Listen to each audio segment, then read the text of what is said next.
All right. Without further ado, I'm going to turn it over to you, Mr. Loiselle, for the town manager's report and then the fire station committee update. Thank you, Chair Gilfus. I want to just start before I dive into the serious matters by wishing Tyngsborough a happy birthday. We don't typically get to meet on Tyngsborough's birthday, but it is the 217th birthday of the town of Tyngsborough. And if you haven't yet, I'd encourage you. The Tyngsborough Public Library put out a wonderful birthday post today that links to the town's history, and I'd encourage folks to take a look at that. But amidst all of the snow and the wind that we're dealing with, a cause for celebration. So moving right into the more substantive part of my update, just on a storm update, the Tyngsborough Department of Public Works has had over 40 pieces of equipment out on the roads since late last night. This number includes equipment that's owned and operated by the town, as well as our contractors. Just before our meeting, I spoke to Highway Foreman Jimmy Hustins, and most of our roads now are down to pavement. We're working on getting to the rest of those smaller side roads. We are dealing with still significant wind drift, so even after we've cleared roads, the wind has a way of accumulating snow in areas we've already touched. So we're working to get through those. I imagine our crews will be out through most of the evening, but we will certainly have the roads ready for the morning commute tomorrow. I will just note that this, we're dealing now with the second really large storm. I think that some parts of town saw close to a foot. Other parts of town, based on where the wind was, saw just shy of 11 inches. But this is on top of the 20 plus inches of snow that we saw in January. So there are a lot of piles on corners that need to be pushed back. And so that work will take some time, probably over the course of the next week. But the roads will be ready for the morning commute. I spoke to our fire chief earlier today. We were fortunate we didn't have any serious issues in town. I think we had one tree down, but it didn't take down the power. We did have one short power outage, although I understand if you were dealing with that power outage for 3 hours, it didn't feel short. But all things considered, Tyngsborough fared pretty well. The facilities division of our Department of Public Works has been hard at work clearing municipal buildings to ensure that we can open on time and as scheduled tomorrow, which is certainly the plan. I just want to thank all of our snow crews, both our staff within the DPW as well as our contractors. This has certainly been a brutal winter. We've dealt with two really large storms. They were long duration storms. And in between that, we've dealt with quite a few overnight freezing situations, which required us calling in crews at 1, 2, 3 in the morning before they start their regular day. So incredibly appreciative of them. I also participated this afternoon in a statewide call with Governor Healy and the Massachusetts Emergency Management Agency. I do expect that the state of emergency, which the governor declared last night, will continue into tomorrow, largely as a result of the damage that we're seeing in the hardest hit parts of Massachusetts, mostly the southeastern part of the state. That state of emergency allows for the state to request mutual aid from neighboring states, but it also allows for federal resources. It does not, and I just wanted to be clear about this so there's no confusion. A state of emergency does not equal a travel ban. It does not mean that schools or municipal buildings or businesses can't open. There is, you may have heard, a travel ban in place for Bristol County, Plymouth County, and I think that it might have even extended now to the Cape and the islands, but it is not in effect for Middlesex County. So I expect all municipal operations will operate as normal tomorrow. Residents are reminded that as a result of the storm, we did delay trash pickup. So please put your barrels out by first thing tomorrow morning so that Republic can pick them up. And I haven't heard yet from the schools, so I would direct folks to the school's social media and website to be certain about their status. Moving along to some general updates, included in your packet this evening are 2 requests for comment relative to an application submitted to the Zoning Board of Appeals and the Planning Board. Both applications deal with the proposed construction of a 3,500 square foot addition to the existing building next to the old town hall on Kendall Road. This is the old Dr. Bown office that Fran Glavin restored right before the pandemic, quite frankly.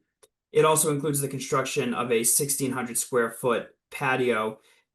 Those that were on the board at the time and those that have been paying attention know that just before the pandemic, Fran Glavin was before the select board requesting licenses and talking about his intention to turn that into a small tavern. The pandemic happened. He wasn't able to find an operator for it, but he is now moving forward with those plans. So the first step is for him to apply for the permits he needs from the planning board, as well as from the zoning board of appeals.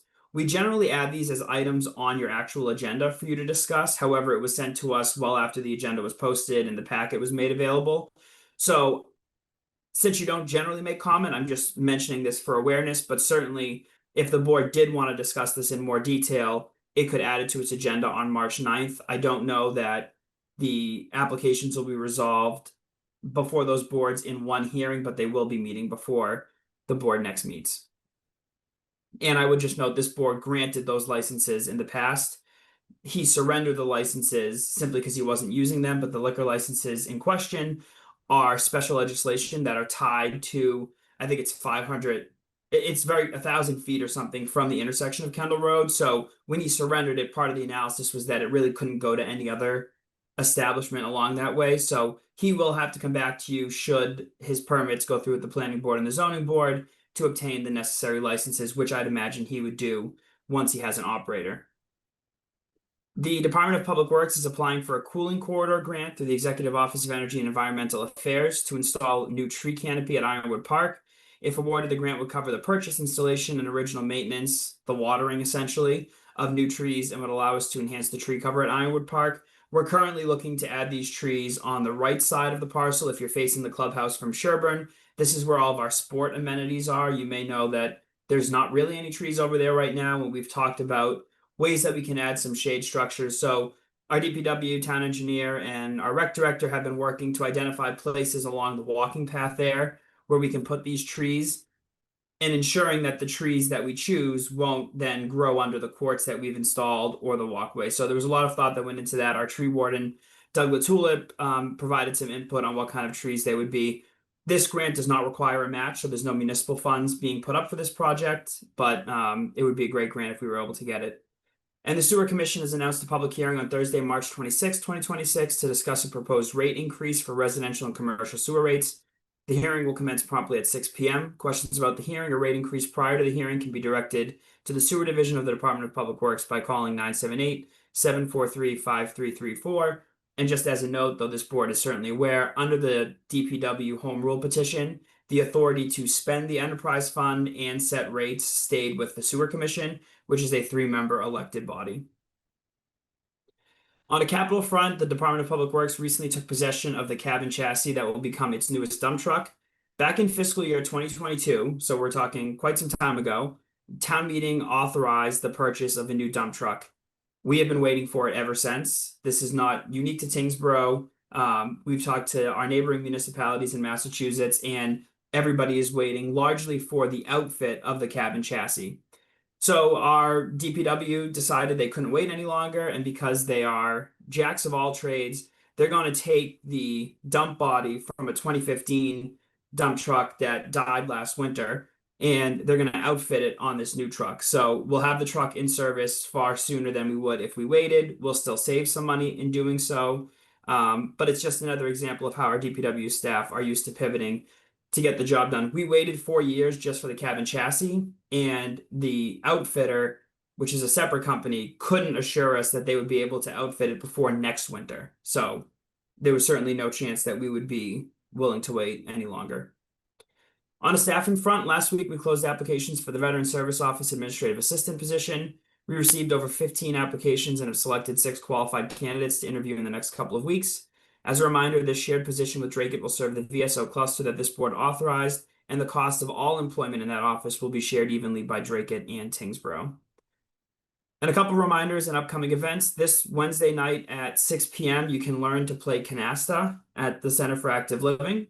They will also host a memory cafe on Wednesday from 12 p.m. to 1 p.m. They ask that you register in advance by February 20th, but there are still available spots. So if you're interested and weren't able to register, you can call the center to sign up. This month's event will be a decorating memory boxes and discussing what objects you might include with the goal of evoking and sustaining cherished memories. This program is part of the council's diligent work to enhance the services they offer and reach a broader audience. It also aligns with the town's overall efforts to become a dementia-friendly community. And then a reminder that next Tuesday, March 3rd, there'll be a special election to fill the vacancy created by the passing of Senator Kennedy. That's Tuesday, March 3rd. Polls are open 7 a.m. to 8 p.m. And if you visit the town's website, TyngsboroughMA.gov, you can learn more about where you vote, check your voter registration status, and all of that good stuff. And I will turn it over to Sean Walsh. Great. Thank you, Colin. Just one update from me. Last week, Bahama Breeze Holdings LLC surrendered their liquor license and common victualler license back to the town. The license, formerly located at 413 Middlesex Road, opens up both the parcel as well as an on-premises all alcohol liquor license under the quota. This is a positive first step in the direction of hopefully finding something new for that location. We had previously heard that they were looking to sell that license and hold on to it for a little bit longer. So this is certainly a positive development that would allow something, at the select board's approval to go in there as soon as we got an application. That's it for me. Thank you. Thank you both so much. I'm going to open it up for comments and questions. Select Person Eldridge. Um, just one, I'm Colin, I am thrilled to hear about the dump truck that we're finally getting one. That's been ongoing for a long time. The other thing regarding DPW, I saw that um there was an update on the website and in Tyngsborough media for explanations to residents as to what happens in a storm. I thought that that was fantastic. I saw that some folks saw it and were uh, far more understanding of what the process is. I know that there's some folks that get frustrated sometimes when, as soon as the first snow flake hits the ground, they're expecting plows. And I thought it was a very good explanation of the process that the DPW goes through during not just a big storm like we had today, but in some of the smaller ones where we have to be mindful of the impact to the roads and the costs and all the things that need to happen in order to maintain the roads and make sure that they're passable. So I thought that that was a very good communication, extremely well timed. So thank you for pulling that together, and that's all that I have. Thank you, Select Person Eldridge. I'm going to go to Select Person Coughlin next. Thank you, Chair Gilfis. Happy birthday to Tyngsborough. Quite an accomplishment. And I just had a question on the Bahama Breeze relinquishing their license. So do they relinquish it to a potential business that goes there, or they just relinquish it because it can go, we can give it to anyone else in that vicinity? How does that work again? I'm sorry. So it could work either way. Okay. What they were trying to do leading up to this point, to my understanding, was to sell it to somebody else. It seems like they were not able to do so. So given that they didn't want to hold on to it any longer, they've now relinquished it back to the town. It goes back into our liquor license quota. And now anybody that, can secure a lease for the building and wants to go through the licensing process, that license is now available. It doesn't necessarily have to go in the Bahama Breeze building or the former Bahama Breeze building. It can, but it doesn't have to. But even if that license goes somewhere else, I do believe we have a special legislation license that would cover that location as well. So there are a couple different avenues to something potentially going in there. In this case, they did not sell it to somebody else and just gave it back to the town, and and you as the board can reissue it as you see fit. Great. Thank you for the clarification. Of course. That's all I had. Thank you, Select Person Coughlin and Select Person Cohen. I'd just like to say happy birthday to the town of Tyngsborough. And, I just want to talk about the DPW for a second. Just want to, say what a great job they've done. This is an awful lot of snow, added on to a lot of snow from previous storms. So they did a fantastic job. And as they did with the cab and the chassis, as I always call them, the MacGyver group, they always figure out how to get things done. They run into many issues and they just figure it out. So just a great job to them. And thank you for all your hard work. Thank you. Thank you, Select Person Cohen, excuse me. That was almost funny because something about being the chair, you just don't know anyone's last name. Anyway, I think it's so neat. The cooling corridor grant. I hadn't heard about that until getting this report and then reading through about it. This is a really neat program, and I'm really glad that we're participating in it.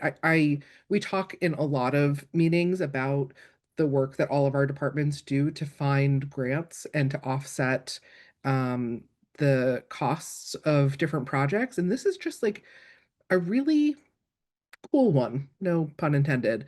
And Colin, I was glad to hear you talk about our tree warden, Doug LaTulip, and about being thoughtful about what kinds of trees go there, so that way we don't inadvertently cause more problems down the road because of root growth. So I look forward to hearing more about that. That's a really lovely initiative. And the dump truck, once again, learning things about municipal government that we would never know about otherwise. It did not occur to me that these things needed to be assembled in multiple pieces. I assumed that trucks that the DPW use, it's just like going to a car dealership and you buy it and it is delivered. But that is clearly not the case, and so I'm glad that we were able to make this work. And also to make lemonade out of the lemons of a 2015 truck that died. That's a very clever way to repurpose that. So, thank you, Colin and Sean, for your updates. I will be mourning the loss of Bahama Breeze's coconut shrimp until the day that I die, but good for us to be moving forward in any case.